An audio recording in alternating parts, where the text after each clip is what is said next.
why are you concerned about Donald Trump with the nuclear? Did you see what he did on January 6th? What did he do? He got a little bit upset. What did he do on January 6th? He got a little bit upset and used his words. What words did he say, though? The words that you said earlier. Peacefully and patriotically make your voices heard. And then what happened after that? So how were his words actually contributing to that? Because I think that for me, him being able to just push a button, hypothetically speaking, it's a little bit scary because we've seen he gets a little bit erratic when he wants to. Well, nothing happened for 4 years when he was in the White House. And in fact, we had a peaceful world. We had a stable world. We had world leaders who were coming to the table to talk about issues like Kim Jong-un of North Korea, by the way.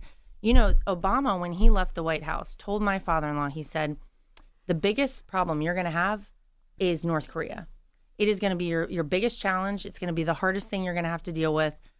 And so Donald Trump said, all right, I'm going to try to see what we can do here because we want to have a denuclearized Korean Peninsula. We do not want North Korea with a nuclear weapon. That is detrimental. I mean, talk about nuclear war. Mm-hmm. Can you imagine? Talk about a loose cannon, Kim Jong-un, really?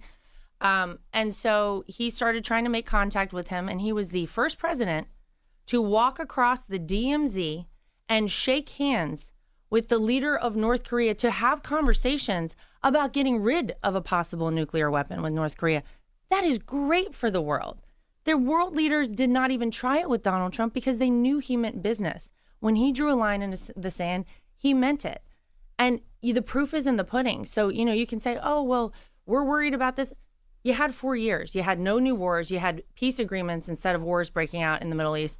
Look at it right now. It is a hornet's nest, and it is very scary, the trajectory from here to what could happen if you don't have the right leadership in the White House. But it wasn't a peaceful transfer of power, and he did lead an insurrection in this country.